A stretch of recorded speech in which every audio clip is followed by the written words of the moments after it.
Yay Networks. Welcome to another episode of Plastic Surgery Uncensored. I'm your host, Dr. Rady Rahban, and I am accompanied by Maria, my famous producer, and we are going to be having yet another Q&A session. We're going to try to answer the questions that you guys sent in through social media and on other platforms, and hopefully you'll find this to be entertaining and informative as always. Perhaps you'll even hear your own question being asked. So welcome, Maria. Hi there. Hi, everybody. All right. So, Maria, I looked over the questions, and I actually think this set of questions are actually very good. So I'm excited to answer the questions for you.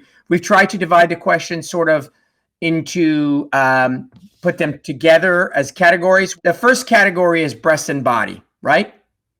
Yeah, breast and body. Yeah. All right. Let's fire away. What's the first question, and who asked it? Okay. The first question is from Rosie Makaya. Rosie Makaya. Is there any treatment to permanently get rid of fat cells? Question was, is there any treatment to permanently get rid of fat cells? And the answer is yes. There's lots of treatments that permanently get rid of fat cells. What are they? Well, liposuction permanently gets rid of fat cells. The urban legend is if I remove it here, it comes back elsewhere. That's not true. Whatever you remove surgically with a cannula ends up in a canister and ends up in a landfill is gone forever. So you've plucked out those fat cells. That doesn't mean you can't gain weight or gain fat elsewhere. It just means that fat is permanently gone. So all liposuction technologies are permanent.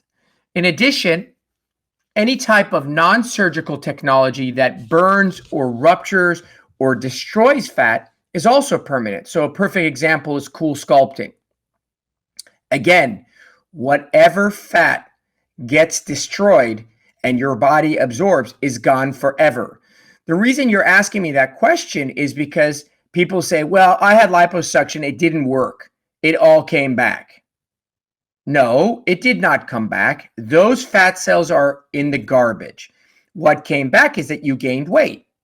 You gained weight and you still have a bazillion fat cells, and those fat cells regained the weight.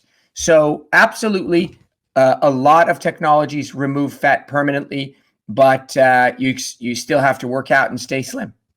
Next question. The second question is from Maricela Mendoza. Maricela Mendoza. Have you ever performed an upper tummy tuck? The question is, have I ever performed an upper tummy tuck, which is also known as a reverse abdominoplasty? And the answer is no.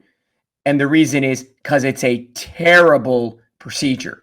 So what you're asking is, instead of placing the incision from an abdominoplasty or tummy tuck in your groin and then moving all of the extra skin down from the top down, the question is, if I put the scars under your breast, can I pull the skin up and under your breast?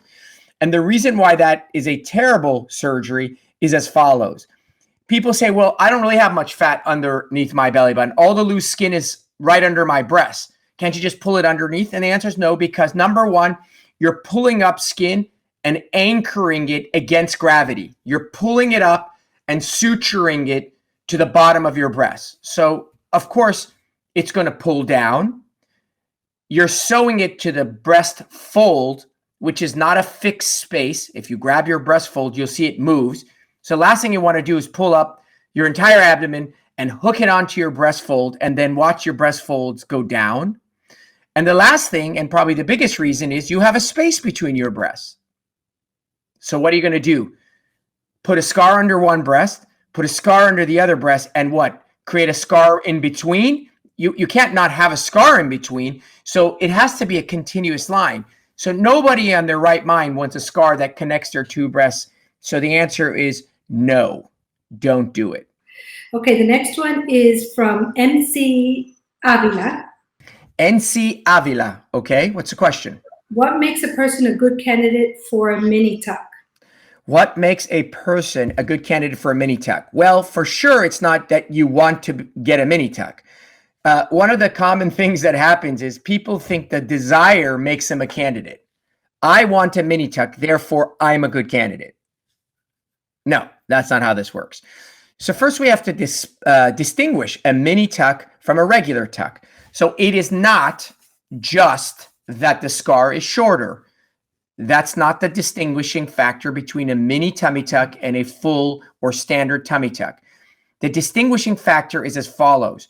In a mini tummy tuck, all you are doing is removing loose skin located below the belly button. So if you have loose skin above your belly button, it stays. If you have a bunch of muscle separation and your belly is protuberant, it doesn't get fixed. All we do is remove crepey loose skin above a C-section or in the lower abdomen. And for people whose abdomen is flat and who don't have a lot of loose skin above their belly button, but have some loose skin below, it's a great procedure. But the overwhelming majority of women who've had children have some degree of muscle separation, diastasis, recti, and some loose skin above their belly button. So in order to correct those two items, you need a full tummy tuck, whereby which you cut around the belly button, pull all the skin down, yada, yada, yada. So hopefully that answers the distinguishing who's a candidate for a mini tuck. Okay, so now from Jolene D. Hayes. Jolene D. Hayes. I'm going to repeat everyone's name so they can hear themselves and get excited. Can you perform different types of belly buttons on tummy tucks? Can you perform different types of belly buttons on tummy tucks? So let's talk about tummy tuck belly buttons as a whole anyways. Anyone who's interested in getting a tummy tuck has at least looked at 1,000 photos online. And what every one of them can tell you is the belly buttons look awful. They're ugly, they're round, they're misshapen, they look like quarters, sundials, I don't know. So to begin with, to make a natural looking belly button is super difficult, as you can see by the results, let alone make all kinds of customized or, or unique belly buttons. The basic principle is the only thing you can really control is the size of the opening, which you never want it to be very big. Whether or not the opening is really round or slit-like, which should be somewhere in between. And you're at the mercy of what the belly button looked like before, because you're building the new belly button from the old belly button. So you do have some customization or some control, hence why some look good and some look terrible.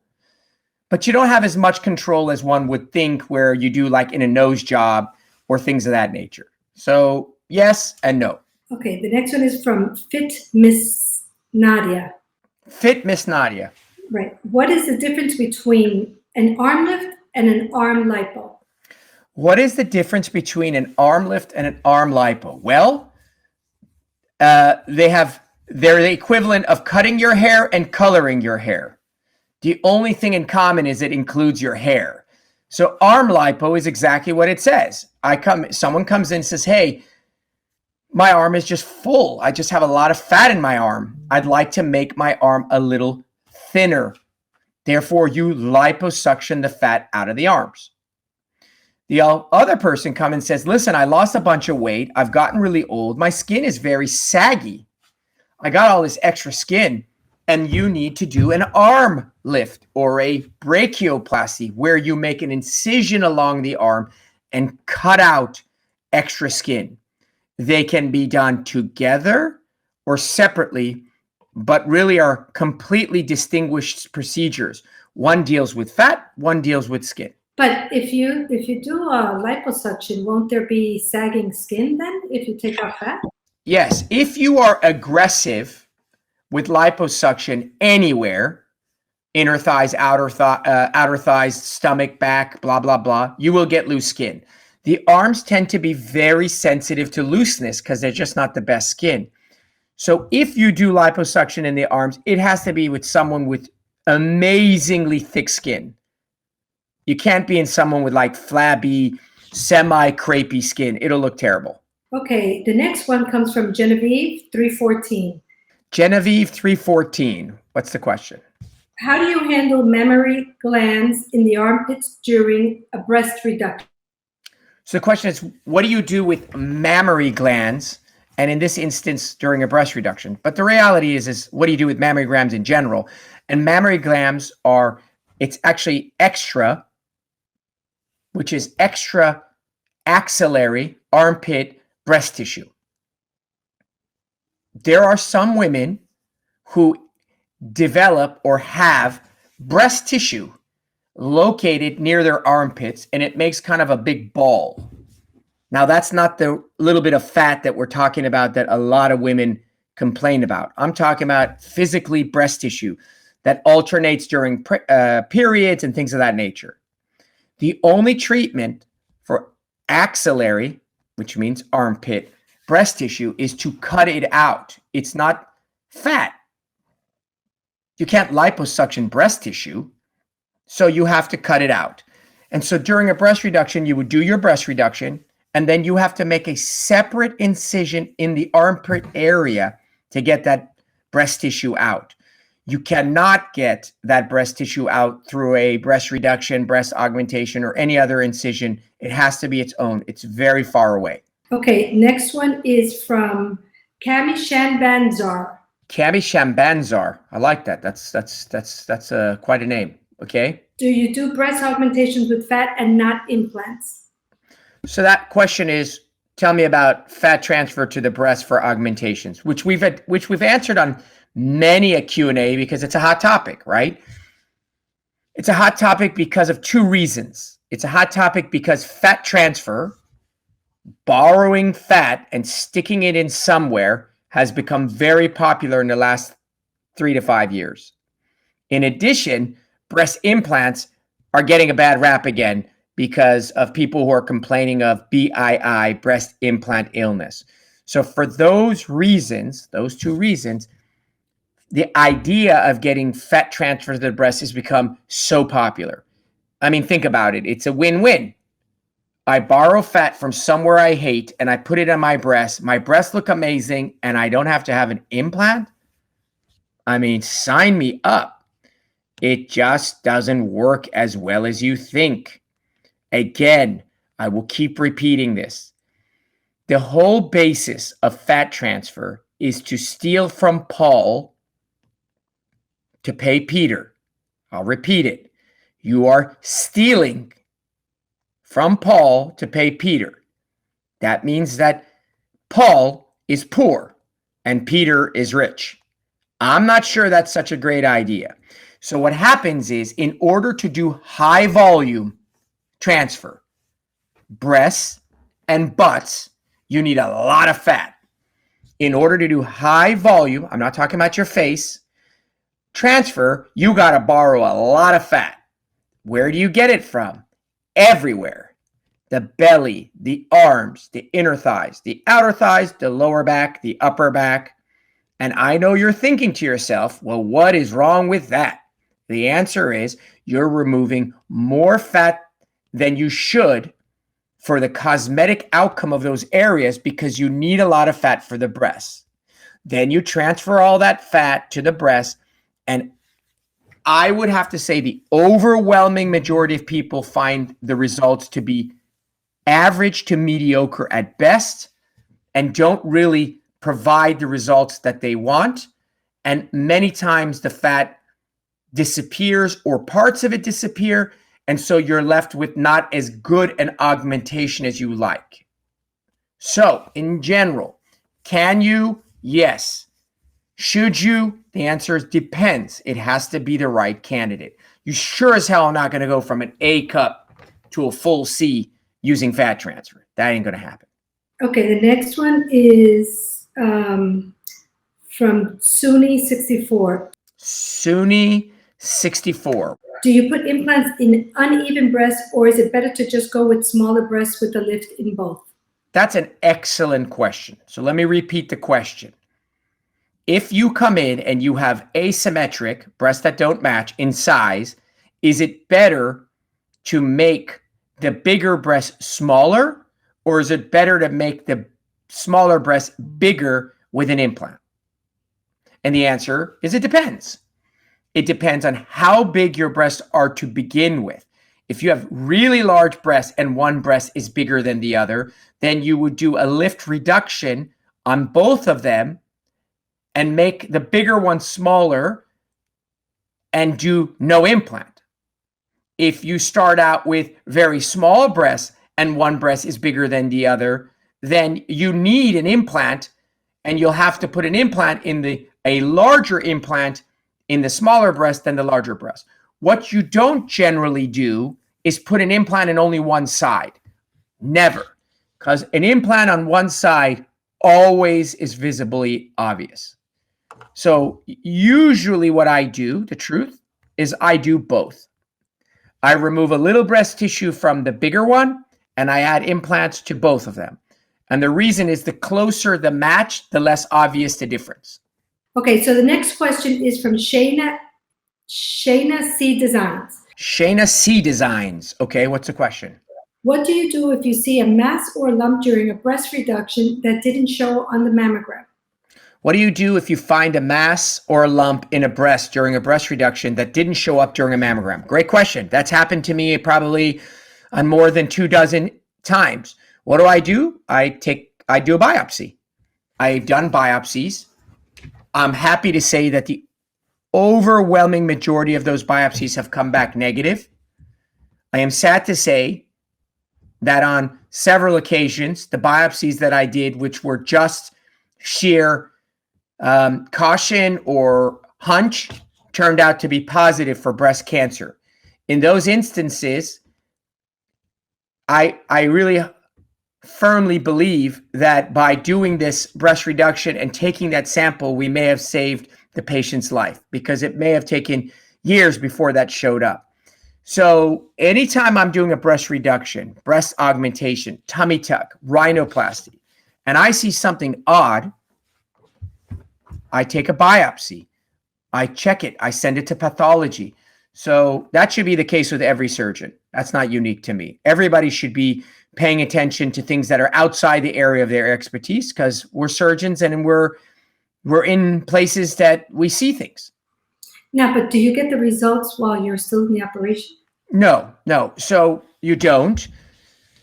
It depends on how egregious this mass or thing looks. You know, God forbid, we open it up and there's this fungating tumor.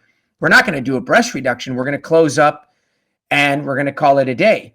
But we are screening patients, so we're not going to get one of those like, oh my God. It's usually something really like subtle and benign appearing that we're like, huh. And then we biopsy it. We do our surgery. We close everything. We send it to pathology, and within a week, we get the results. Okay, the next person is Jeannie at home. Jeannie at home. Is there a loss of feeling or numbness at incision site when doing a body lift, similar to what occurs sometimes with C-sections? So the question is, do you get a loss of sensation on a body lift on the skin like you do with a C-section?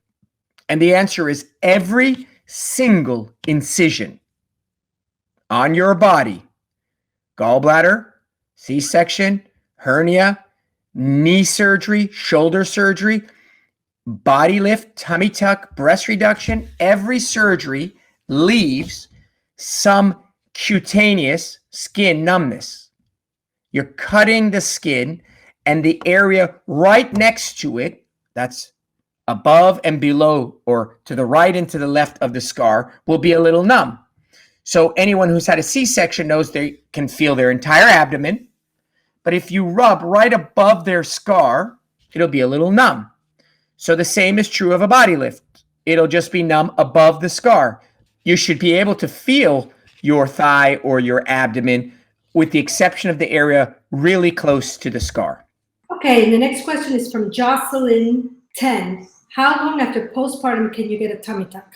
Jocelyn 10 wants to know, how long after postpartum can you get a tummy tuck? And the answer is when you're close to having lost your weight that you gained during your pregnancy. There is no exact time. The answer is you don't want to do a tummy tuck, whether it's postpartum or whatever, when you're at your heaviest. that's when you think you want to do a tummy tuck because you're over it, but you will get a shitty result. So most moms take 3 to 9 months to a year for their bodies to bounce back, depending on it's their first baby, their second baby, the third baby, postpartum depression, diabetes, etc. And so some people are lucky, bam, boom, boom. 2 months later, they're the same weight. Some people, it's 2 years. So you ideally want to lose as much of that pregnancy weight as possible. You would never get a tummy tuck probably any sooner than 3 months. And wouldn't you want to wait till you're not going to have any more kids, or it doesn't matter? Yeah, of course. You want to wait till you have no more kids. You want to have help to carry your baby since now you're immediately postpartum. I mean, there's a lot of other elements to it. But the question being is, when is the soonest you can do it?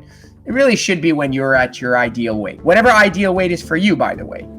I'm not saying that you need to be at some, I don't know, tiny little weight, but you definitely know when you gained a lot of weight, you should lose it. Are we taking a break? Yes, we're taking a break, and when we come back, we have questions regarding DR, which we get all the time. That's a hot topic, and rhinoplasty, which is one of your favorite procedures. My favorites. All right, great. So, all right, guys, we're going to take a break. Stay tuned. When we come back, more Q&As directly from you guys.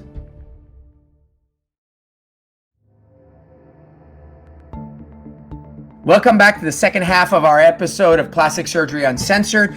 We're doing a Q&A brought to you by your questions. So I'm here with Maria, and I think people are salivating for the second half of questions, Maria. So fire away. What you got? Okay, well, we always get questions on rhinoplasty, so... I love rhinoplasty questions. So what are they? Talk to me.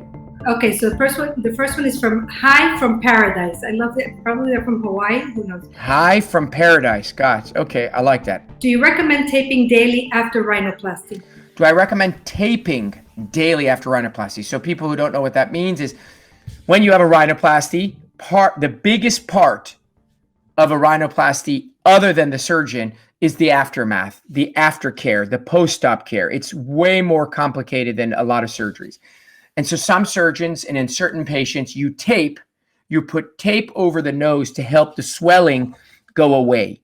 And it just depends. It depends on the patient. We have patients with thin skin who are ideal candidates for rhinoplasty, and their post-op experience is really smooth. And then we have patients with super thick, oily, sebaceous skin, and they take a much longer route. And sometimes we tape it, sometimes we inject with steroids. So to answer your question, I do the post-operative taping on a patient-by-patient, case-by-case scenario. The next one comes from Veronica P. Veronica P. What you got? What are the red and green flags to look for during a primary consultation? Well, we have an episode on going to your first consultation. Listen, we have an episode on every damn question, but, I could go listen to podcast 12, listen to podcast 17, but I don't think that would be a very interesting episode. So your question is a great one, which is, what are the red and green flags regarding a nose job? Primary refers to the first time as opposed to secondary or revision. I'll give you my 2 cents. Number one thing is when you're talking to your doctor and they want to have nothing to do with asking you what you want. So in rhinoplasty, it's such an artistic experience that there are surgeons that don't really care what you want or think. It's going to be what they want and they think for you. So they're kind of just zoned out. Like, for example, what I do is I tell you, all right, tell me what bothers you. And then you're like, my nose is big and my nose doesn't fit my face. And I want something natural and I want something balanced and I want something that no one can tell but still looks different. That's all nonsense. Nobody knows what any of that crap means. I ask you specifics. I don't like this hump. You see this part of my nose is round. I think my tip is too droopy. So you want to make sure that your surgeon is interested in knowing what it is that you dislike. Remember, you went there and you're the one that's going to look in the mirror, and do not just say, well, what do you think? Because it's not my nose.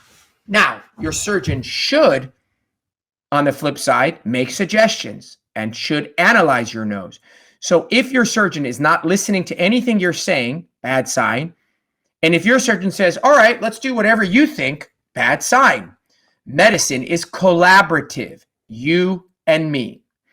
The next thing is, if your doctor, and I've had patients tell me this all the time, does not physically touch your nose, that is, examine it, look inside your nose, feel your skin, move the cartilage, that's a terrible sign. I've had many patients come to me and I'll be like examining them, and then I'll sit down and they'll be like, oh my God, that's the first time in 5 consults that anyone's even looked inside my nose. What? What do you mean? How's that even possible? How do you buy a car and not open up the hood or open the trunk? I mean, you got to look inside. What if you, I don't know, what if you have done cocaine and you have no septum? There's a million things that are part of the inside your nose. What about your breathing? So the fact that there's no exam is bad. I think, and this is not controversial, but very much my philosophy, I think if no one spends any time with you and all you do is come in and take a photo, and all you do is put that photo on a monitor, and all you do is Photoshop your nose until it looks gorgeous, that's a major red flag, because they're going to print it out for you. You're going to salivate over this before and after photo that you guys fabricated on a computer. We call that photomorph or Photoshop. You're going to love it. It's going to be like amazing, because you're going to be like, oh my God, I can totally see what I'm going to look like. They're going to print it for you, give it to you, and you're not going to read the fine print that says results may vary. Results may vary. Do you know what that is in lawyer words? You will not look like this. Exactly. So why on earth are you giving me this Photoshop? You're giving it to me because you know, and I know, the only thing that prevents me from doing my rhinoplasty is fear. I'm afraid my nose is going to look like Michael Jackson, period. I don't care how much you charge me. I don't care how long the recovery is. I don't care about anything. I just don't want it to look freakish. So if you can show me that it won't look freakish, I'll sign up. So we don't even have to have a conversation, do we? I just need to Photoshop the hell out of your nose, make something that you like, and to give it to you. And you'll be like, wow, that looks really good. Mom, look, see? Or, hey, girlfriend, look at my nose. Don't you think it looks great? So I am a very anti-photomorph Photoshop. I think it's misleading. I think it's disingenuous. My consults take anywhere from 45 minutes to an hour. I'm doing all kinds of drawings and sketches, and it's a pain in the ass, but we're learning. If you do that tool in conjunction with a very thorough consult, maybe, but not in lieu of a consult. And the last thing is when your surgeon's not even present. So many consults are done by ancillary staff, consultants, nurses, PAs, people come in, and the doctor literally comes in for like 2 minutes, but you do most of it with the other staff. That's a assembly line, bad outcome waiting to happen. So those are all the pros and cons. You want a guy that's a guy or gal who's attentive, listening to you, making suggestions, examining you, and giving you some really good explanations as to how they're going to alter your nose and prevent complications from happening. Okay, the next one is from Tansy Midak. Tansy Midak.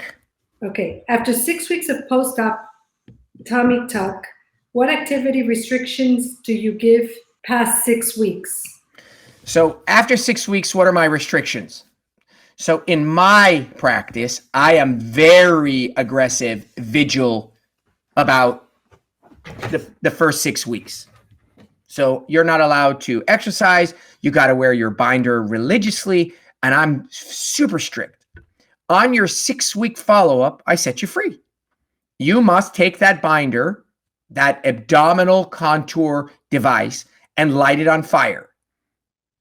And you must start resuming all, A-L-L, all activity. That is correct. All. Krav Maga, hiking, sex, scuba diving, bowling, whatever. Now, obviously, you're not going to get up after abdominoplasty at the 6-week marker and go and sign up for, a karate class. But my point I'm trying to make is you're able to do anything your body allows you to do, and you will rehabilitate as though you had done you've had some kind of injury, and you will get your body back. But there are really no restrictions in terms of activities. I don't like people doing old-fashioned sit-ups. You just had an abdominoplasty. I much prefer planks and isotonic abdominal exercises. But once I get to 6 weeks, I pretty much set you free. Next question comes from Anna Grills. She has a two-parter here. Anna Grills. Okay, what's a two-parter? Okay, the first one is long-term ability to backbend limited to post-DR repair, or will backbends rupture it? Okay, what's the second question? What are the pros and cons of permanent versus long-form absorbable sutures for DR repairs? So the question is related towards DR. DR stands for diastasis recti, which is a term referring to muscle separation after pregnancy, which is pretty much everyone who's had multiple pregnancies has it.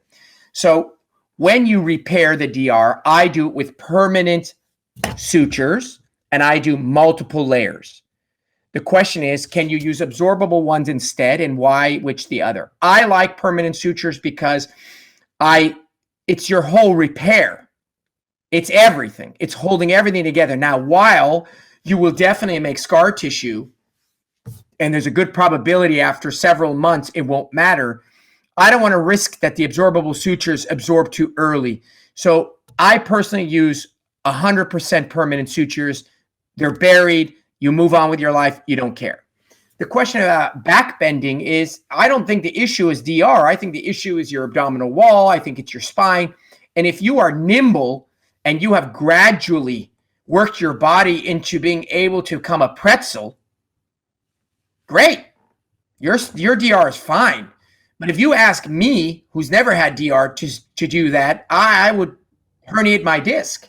So I don't think it's a DR issue. I think it's just being a gradual being nimble or flexibility issue. I wouldn't be concerned. A lot of times there are women that are athletes that get DR and they continue back to being athletes afterwards, and it doesn't really. No, on the contrary, that's what we want. The whole point of DR correction, aside from the cosmetic benefits, is functional. You want to get back to everything you used to be able to do. I have no limitations for my DR patients. The next one is from Nikki Polina 3. Nikki Polina 3. Mm-hmm. Would you consider a virtual consultation? Would I consider virtual consultation? The answer is absolutely. Prior to the pandemic, we did virtual consultations. We did Skype and FaceTime before Zoom. And we did so because we have international and national patients. We have patients in all around the country and all around the world. Now with the pandemic, telemedicine, medicine done by communication, is, I think, almost standard of care in many instances. You can do a consultation via telemedicine, but there is one limitation, and that is the examination. And so you cannot examine a patient's nose. You cannot look inside their nose. You cannot feel their diastasis. You cannot grab their loose skin and determine the quality. So what I do is, it's a two-part analysis. I do the consultation on telemedicine. They send me photos. In most instances, I know what I'm doing. And then I always confirm, the day before surgery. And there have been, albeit rare, there have been patients who have flown in from Turkey only to be there the day before. And I'm like, nope, can't operate on you. Now, that's incredibly rare, but I'm not going to operate on you because of some video Skype. I have to examine you, and everyone who comes knows that it's contingent on an examination. Now, this last one that we have here is, what are procedures that you often turn away patients from? Oh, okay. What are procedures that I often turn away patients? So I'll expand that in what are the instances in which I turn away patients. One reason I turn away patients is they want something done that I don't do. For example, I don't do calf implants. I don't do buttock implants. There's a handful of things I don't do. 9 out of 10 times I don't do them, not because I don't know how. It's because I don't like the results and I don't like the outcomes of the surgery. So one of the reasons is the procedures they want done, I don't do because I don't think they're good. Another is I don't think they're good candidates. So I do the surgery. It's a tummy tuck. You come in, you're 5'3", you weigh 190. I will not do your surgery. You are overweight. You will pay me a lot of money and you will have a mediocre result. And I will own that and I will be responsible. So the second reason I don't do it is not necessarily just procedures, but that you're just not a good candidate. You're just a bad candidate. The third is that you're not a normal person. You are unrealistic, unreasonable, unaware, completely in outer space. And the reality is that if I sold you a car, it'll be over. I sold you the car, go on with your life. But when I operate on you, I own you. You and I are forever married. It's a heavy relationship, and I don't want to be responsible for your unhappiness. So if you are demonstrating to me either you're normal and you're just one of those people that are out of touch, or you actually have some, psychological condition, you're schizophrenic or something, I'm not going to operate on you. I mean, I'll try to help you, but I'm not going to operate on you. So I have criteria, many, and I probably don't operate on, 15, 20% of all the individuals that I see. Now, that's not all the people that reach out to us. That's just the people that finally get consults and they come to our office. We try to screen you before you come to our office because I don't want you wasting your time and your money if I know that we're not a match. And then when you come, it's my obligation and my job to make sure you're going to do well. And that's my oath. So there are, a decent number of instances where I feel like it's just not a match. And, I have to want to do the surgery. I have to be excited in order to become married or committed to you for life. There you have it. If you like this Q&A sessions, you like hearing your name and you like hearing your questions answered, don't be shy. You can reach out to us on all the social media platforms, Instagram, TikTok. I don't know. I guess we have a Twitter. I don't know. Just reach out to us. Send us your questions. And we do these Q&As periodically. Hopefully you found this one entertaining and informative. And most of all, thank you for joining us. Please tell all your friends, tell all your families, download, share, subscribe. And until next time, I'm your host, Dr. Rady Rahban on Plastic Surgery Uncensored. Thank you for listening to Plastic Surgery Uncensored with Dr. Rady Rahban. We would love your feedback. If you enjoyed this episode or if you find our podcast helpful, tell us why. Leave us a review and make sure you subscribe on your favorite podcast platform. If you have a topic you would like for us to discuss in an upcoming episode, please reach out to us on Instagram at Dr. Rady Rahban, on Facebook at Rady Rahban, or at RadyRahban.com.